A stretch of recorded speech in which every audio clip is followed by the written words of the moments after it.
where you put the schach, so that's going to be for a different time, the sukkah gula. But I want to ask the following questions, which I outlined here on this source page that you have.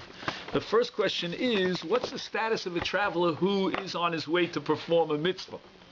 That's called holchim lidvar mitzvah. And the question is twofold. For example, he's on his way to do the mitzvah, that's number one. And number two, he's, let's say, resting when he gets there in between. There's like a way station. He gets there in the evening, then he continues the next morning. Again, what examples of a mitzvah we can give? There are many examples we can give. One of the most famous ones is Pidyon Shvuyim. Let's say you're on your way to help some other Jew. He's a captive Jew. Or, for example, the mitzvah of Kabbalas Pnei Rabo Baregel. So he's on his way, and clearly when you're on the train or the plane or the bus or whatever it is, there's no sukkah there, so what's the status? But at least when you rest at night, you're between one part of your trip and the other, then that's a whole different question. Then we have to raise the issue about someone who's traveling not for a dvar mitzvah, but for a dvar rishus. Maybe he's on his way to a tiyul, he's going for a hike. He's going to visit the Banyas up in the Galil. I don't know where he's going. He's somehow celebrating, enjoying the beautiful weather in Eretz Yisrael. Or maybe there's something you could do in Canada on Sukkot if it's not too cold, correct? So the question here again is twofold. Number one, while he's traveling, he's on the road, is he exempt from Sukkot? Number two, what happens in his way station in between when he gets there at night? He's going to retire for the night. So should we say that in such a case he's potter from sukkah? He doesn't have to run around looking for a sukkah. He doesn't have to build a sukkah, and all of that. So we start with the Gemara in Sukkah, and that's pretty clear. Tanu Rabbanan. You'll see this on page 1. It's the first source. I have it in English and in Hebrew. Tanu Rabbanan, Holchei Drachim. Holchei Drachim is the classical case of someone who's a traveler, but not for a dvar mitzvah, okay, for a dvar rishus. Bayom, so let's say if he's traveling by day, p'turim min sukkah bayom, he's exempt from sukkah during the day, he's on the road. Chayovim balayla, when he gets at night to his station, he's got to rest up, he's in an inn, so while he's sleeping, he should be sleeping in a sukkah, if the weather permits. Holchei drachim balayla, some people travel during the night, they take a night train, so chayovim b'sukkah bayom, they're only p'turim balayla. However, holchim lidvar mitzvah, if he's on his way to do a mitzvah, then p'turin bein bayom ubein balayla. In the case of someone who's on the way to do a mitzvah, let's say Pidyon Shvuyim or Kabbalas Pnei Rabo, then he's exempt from sukkah not only while he's on the road. That we saw already in the first case, the ratio of this price, namely in the case of a holchim lidvar rishus. The chiddush of holchim lidvar mitzvah, it's sort of like a sliding scale, is that he's potted not only when he's on the way, but even when he rests at night, he doesn't have to get himself a sukkah. That's what it seems to say. So does that mean that it's Isaac b'mitzvah pater min mitzvah, and there's no even chiyuv on him of sukkah? Excellent. It seems like we're operating within the context of osek b'mitzvah pater mitzvah. We have a principle which the Gemara brings down in a number of places that when you're involved in a mitzvah, you don't have to drop the ball on that mitzvah and pick up a second mitzvah. You're pater, you're exempt from another mitzvah. So in the case of holchim lidvar mitzvah, kolzman during the day, let's say he's on the road, he's considered osek b'dvar mitzvah. And therefore he's pater min sukkah in this case. But at night he's not osik b'dvar mitzvah, and therefore he's chayev in sukkah. That's what we would say. But yet, to our surprise, the Brisa records the following extended p'tur. He's exempt not only by day because he's on the way to do a mitzvah, but even at night. So the question is, are we talking about a situation where if you force him to run around looking for a sukkah at night, he's going to be so disturbed that it'll somehow impinge and undermine his mitzvah? Or is there some sort of blanket halacha that once he's an osek b'dvar mitzvah, even if he's taking a break in the middle, the p'tur continues. It's a continuous line. We don't stop it at one point with sof pasuk and then start a new pasuk, but rather there's some continuous mitzvah. It could be that for a the difference between a dvar shut and a dvar mitzvah, that you can see that the Rabbanan allow you to a little leeway when it comes to Dvar Reshut, but you kind of have to gear your trip towards the halachas of Sukkot. Meaning, okay, if you travel a day, you don't do it by day, but you have to do it by night. So therefore, you have to gear yourself in the direction, well, this town has a sukkah, I'll do business here, and then do this business after sukkahs where it doesn't have a sukkah. But Dvar Mitzvah allows you to go anywhere where mitzvahs need to be done. So you know that this town doesn't have any sukkahs, right? So for Dvar Reshut, you wouldn't be allowed to go to that town maybe that doesn't have a sukkah because when you travel a day, but you have to have it at night. But Dvar Mitzvah, there may be something to what you say, Chaim. I don't know. The Meiri actually records a machlokas here. How far do you take? Do you apply this ptur, this exemption of travelers, whether it be in the case of a Dvar Mitzvah, or whether it be in a case of a Dvar Reshus? And Chaim, your question about whether I have to calculate which direction I go to based on where it's more likely that I'll comfortably find a sukkah or not, that should depend upon this machlokes. So let's see the Meiri. Tonight what we want to do is study this Meiri. The Meiri says something that's pretty amazing, and we're going to try to sweat it out to see if we can come shot in the Meiri. I don't think anyone has ever worked on this Meiri, so this is really breaking new ground. The Meiri says the following: Yesh Omrim. Do you see it's in the middle of your page 1, on the right side? Yesh Omrim sheholchei drachim lidvar reshus chayovim b'shas chaniyosam af la'asos sukkah mitchila. She'im b'sukkah mitzuya af lidvar mitzvah chen kol she'in bitol eitzah mitzvah b'kach. The Yesh Omrim, this first anonymous opinion in the Meiri, is trying to carve out the differences between Holchem Lidvar Mitzvah that has a more extended Ptur and Holchem Lidvar Shus that has a more limited Ptur. So he suggests the following. He says, what's the case? If there's a Sukkah Mitzuya, if he has no problem running around looking for a Sukkah, in other words, where he's going to be, let's say at night when he takes his break, his local neighbors next door have a sukkah, and they'll certainly invite him in to sleep in the sukkah, eat in the sukkah, whatever it may be. Then he says, in such a case, even a holech lidvar mitzvah would be chayav in the mitzvah of sukkah. So again, we want to find a situation where did you get that from? That's not what the Gemara says.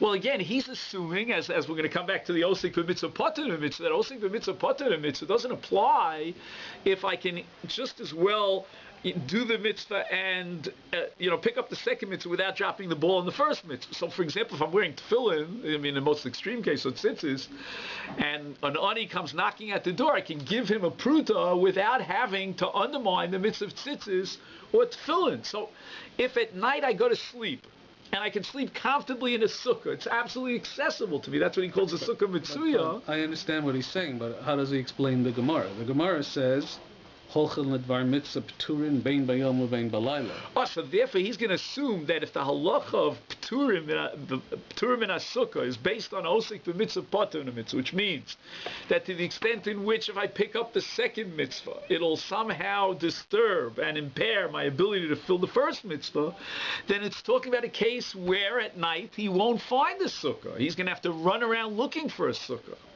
In such a case, that's going to have some sort of negative effect on the entire project of the mitzvah. If he has to spend half his night building a sukkah or half his night running around looking for a sukkah in this local town, he's on his way from Brisk to Bialystok, and he stops in the middle in a place called Plisa, and he's got to run around. There are 70 families in Plisa. That was the name of the shtetl my father came from. And he's got to find someone, as a sukkah in the middle of Plisa at 12 midnight.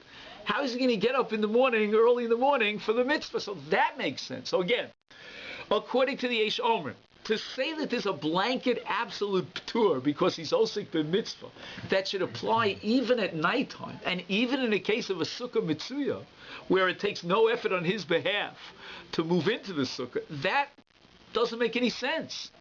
Because again, I understand that osik mitzvah pater mitzvah, I pick up mitzvah A, I don't have to drop it for the sake of mitzvah B. That I don't have to do. I don't even have to in any way impair my ability to fulfill mitzvah A.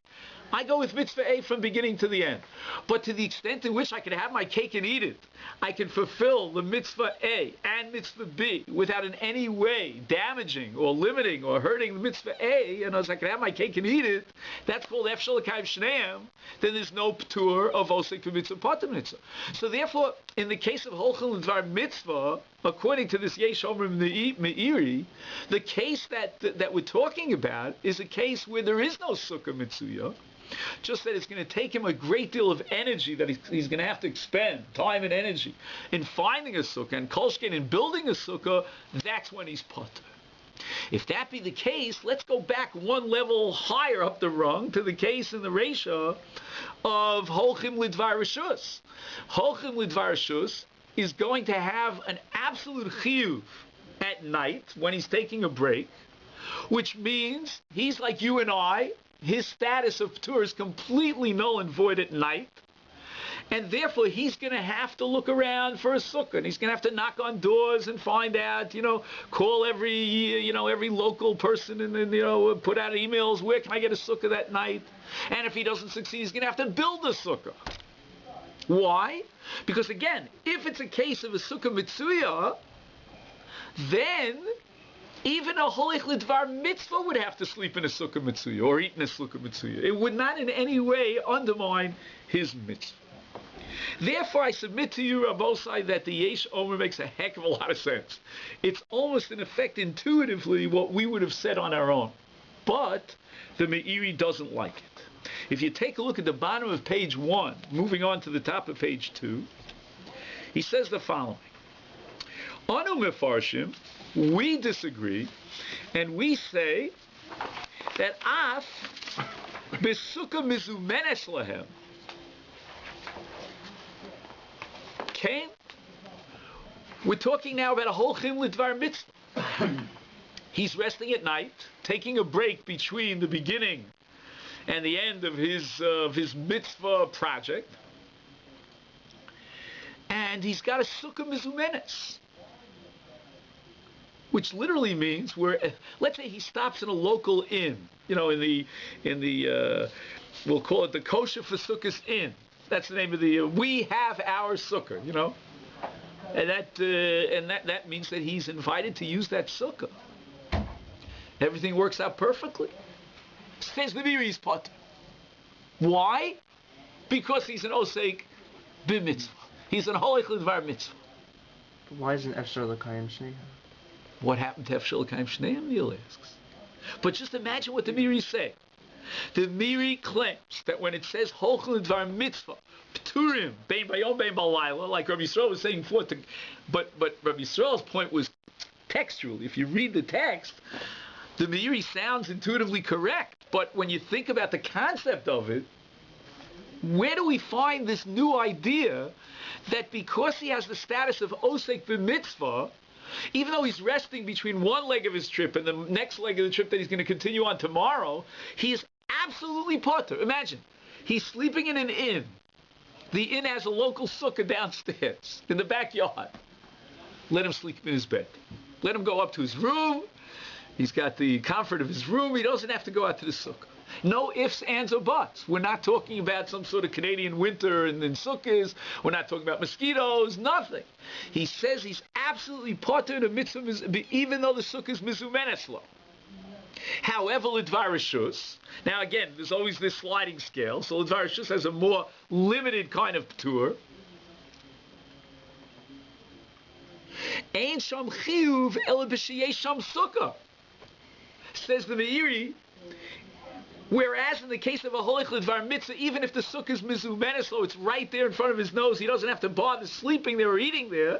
In the case of a Holech L'Dvar Rishus, since he has a sukkah mizumenes lo, he's got to get out of his bedroom in the inn, his hotel room, and he's got to sleep or eat in the sukkah because it's mizumenes lo.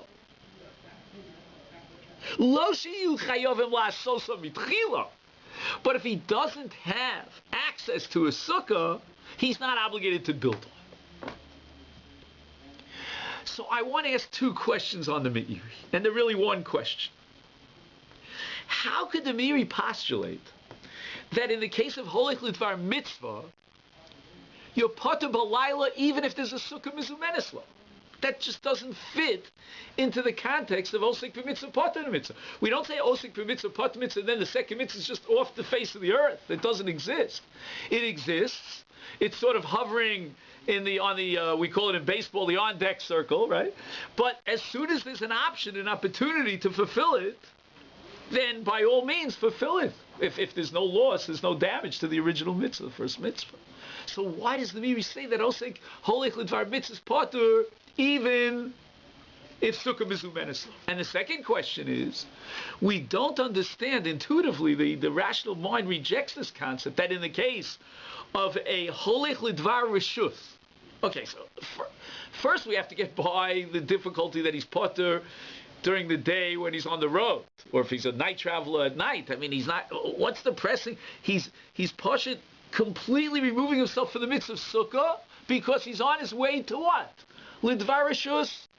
Again, we like it, dvar reshus. It's nice, we want to go out and get some sun and then see the land. Maybe he's an artist and he wants to paint under the sun, in nature. But therefore, we should pater for sukkah. That's bad enough. But then to take it a step further and say that even at night, when he's resting, he doesn't have the obligation of sukkah, why? That's very, very difficult. So I thought, if you just give me 1 minute here, that maybe the Meiri was bothered by the following question.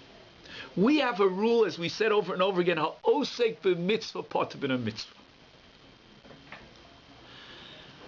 I picked up mitzvah A, and now mitzvah B is demanding my attention.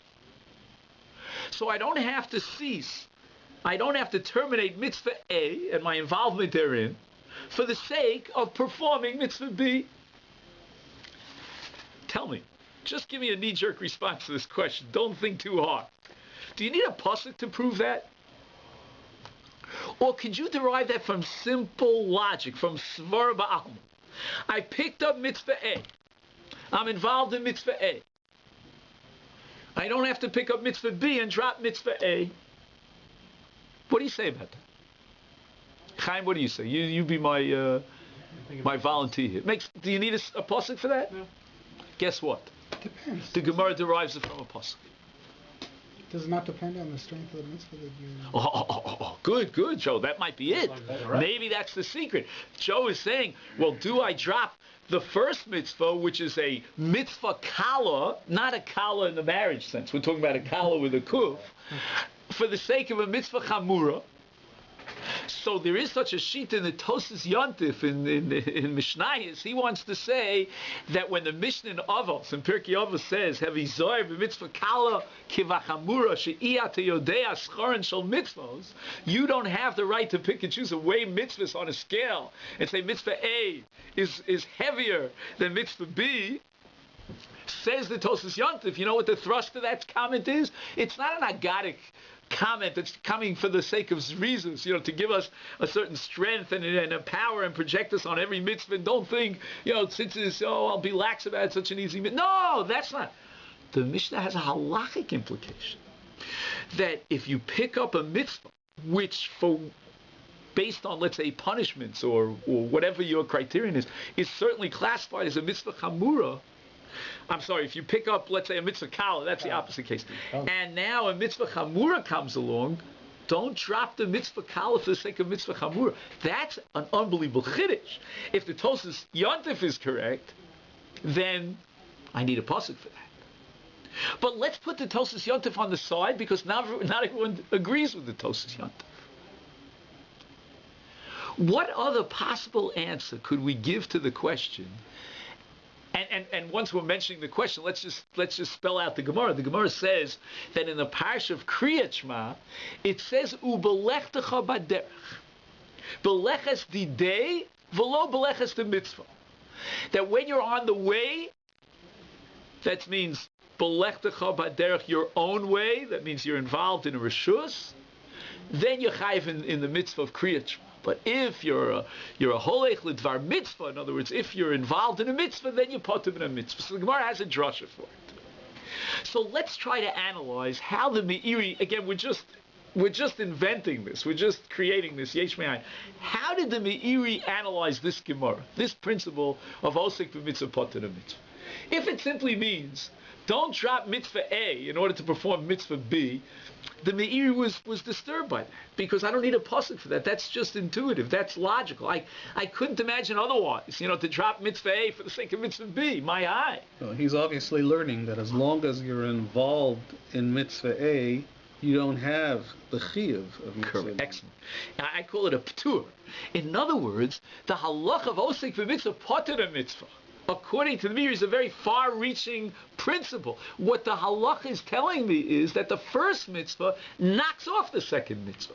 It's not that really, in truth, I'm chayav in the second mitzvah, but just I can't perform two at the same time. I'm just not that great of a Houdini, that I can juggle everything at once.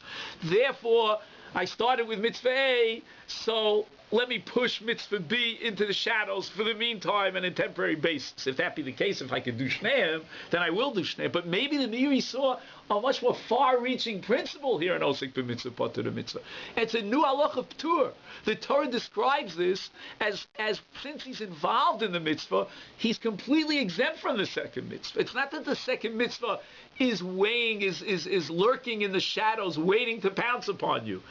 You're out. That mitzvah never generates a chiyuv. As Rabbi Yisrael said, it's a ptur.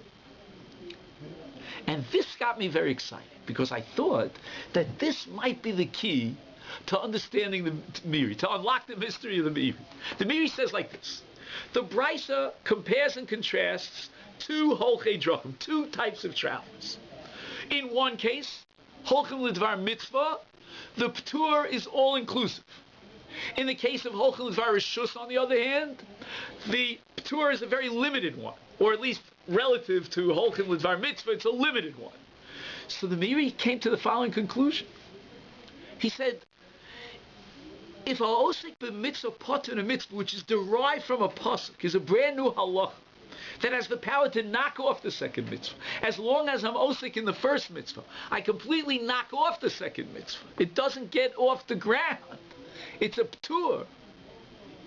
Then even if it's a sukkah mizumenes lo, kolzman, as long as he has the status of osik b'mitzvah, which is from the beginning of the mitzvah, the kickoff, until he gets to the goal line, namely until he achieves the mitzvah. Again, once he performs the mitzvah and he's achieved his goal, the project is complete, finito, he's no longer an osik b'mitzvah. But as long as you're an osik b'mitzvah and you have that status, then even if there are little breaks in between, you still maintain that status of an osik b'mitzvah, and therefore you're not chayav in the other mitzvah. So you know what? The inn has its own local sukkah. Sleep in your hotel. Now the Meiri has to ask, well, wait a minute. There's another ptur in the case of holchem l'dvar rishus. It can't be as extensive as the case of holchem l'dvar mitzvah, because the principle of osik mitzvah poter mitzvah doesn't kick in. But on the other hand, it is a ptur. It's on the scale over here. So where does that ptur fit in?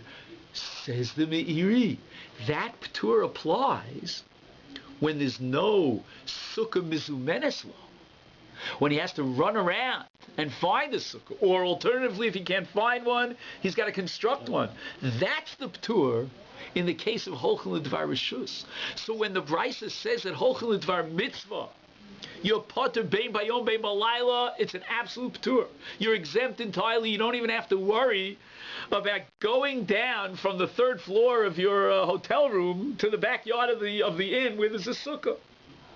However, in such a case, you're chayav if you're a holchem l'dvar rishus, but you're not chayav to run around and look for a sukkah.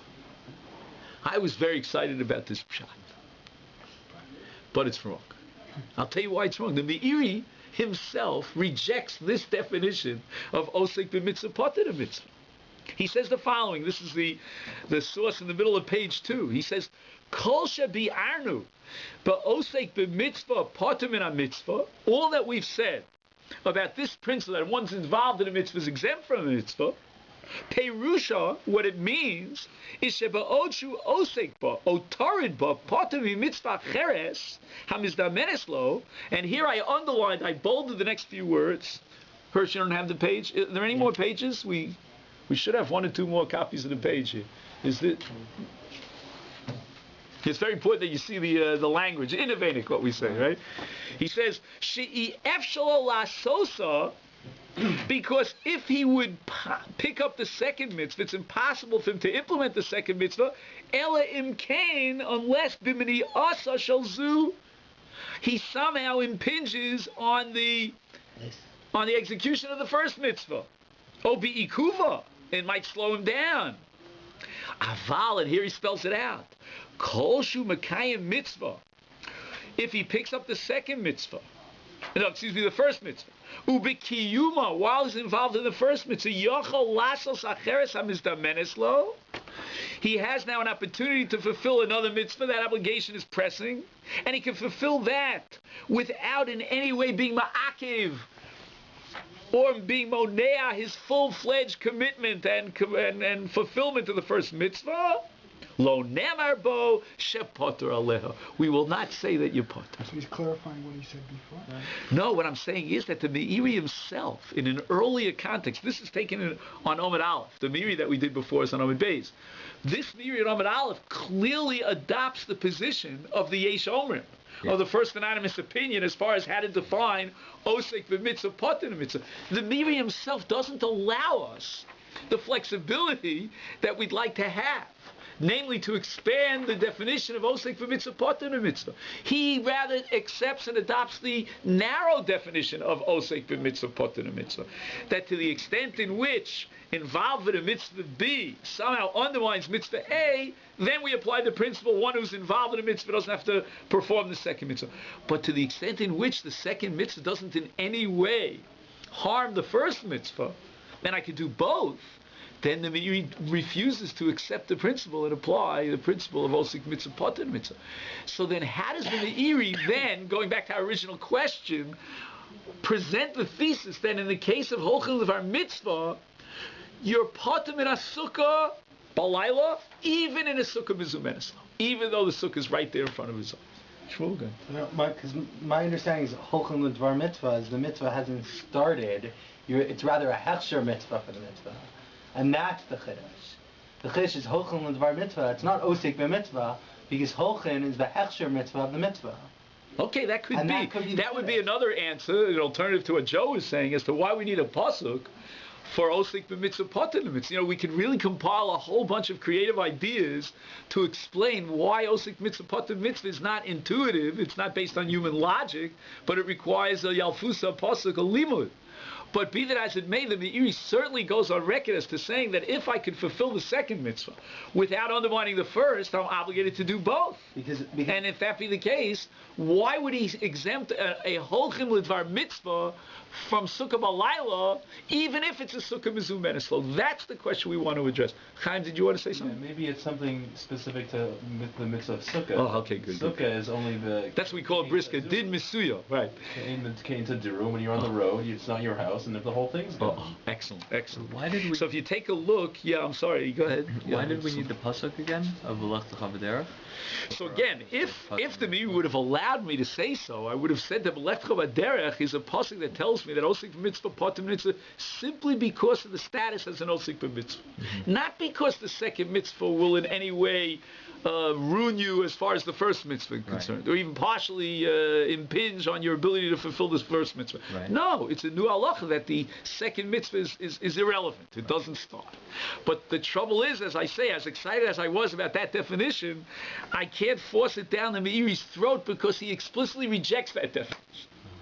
Clear? So Chaim is pointing us in a new direction. And now you'll see Rashi in Masechtas Sukkah. I've been holding back on this Rashi because I wanted to present it to you in a way that it would be more exciting. And that's the way my Rebbe used to do it too.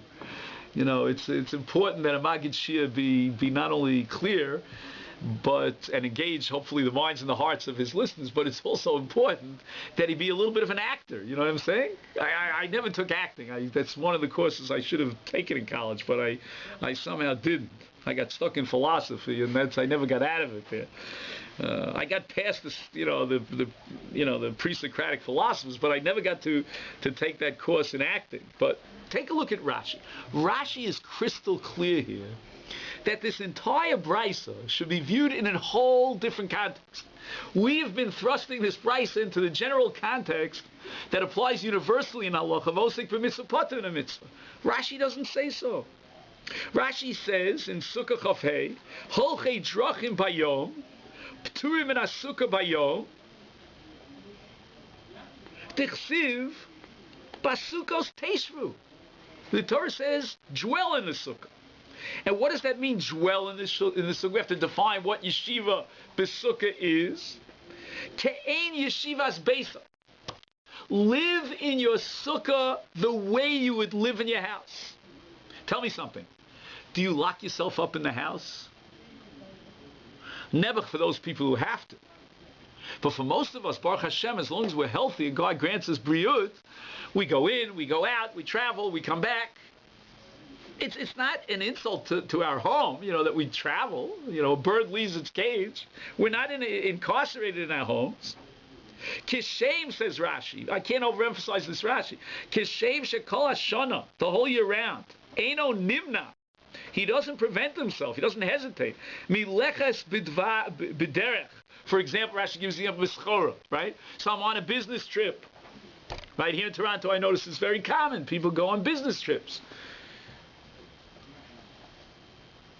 Kach kol yemos hachag.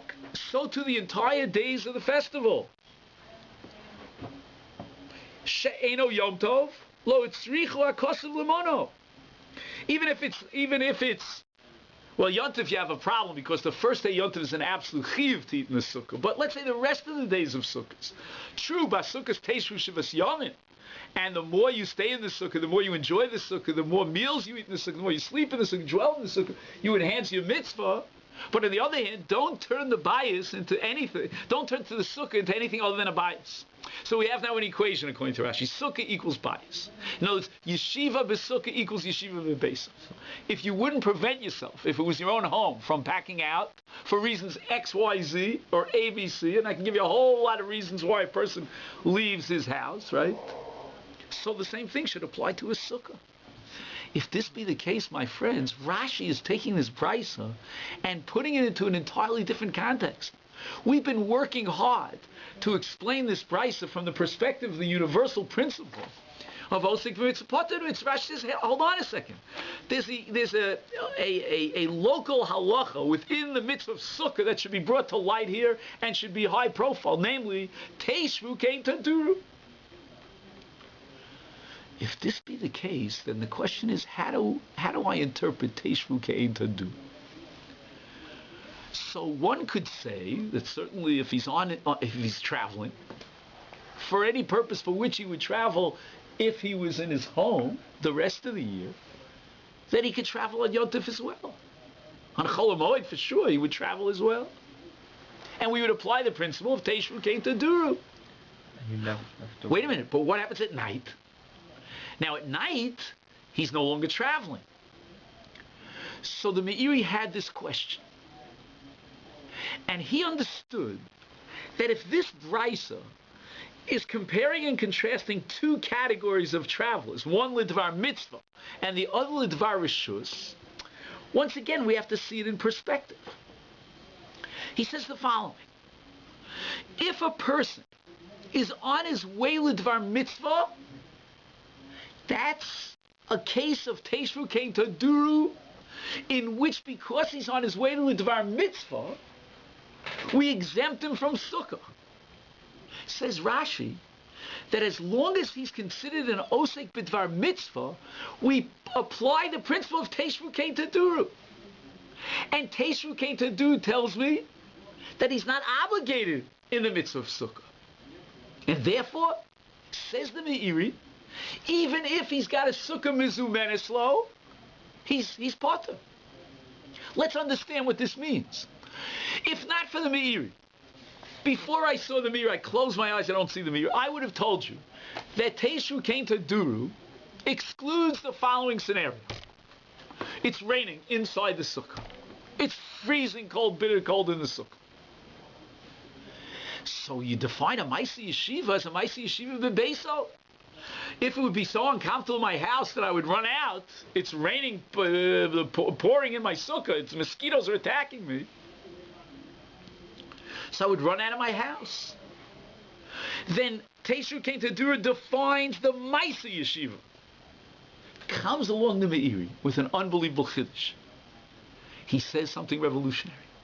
Teshuvah came to Dura is not limited to the Maisa, to defining the Maisa Yeshiva and telling me what constitutes a Maisa Yeshiva, what does not, but rather it goes a step further. It creates a P'tur. I call it a P'tur Gavra.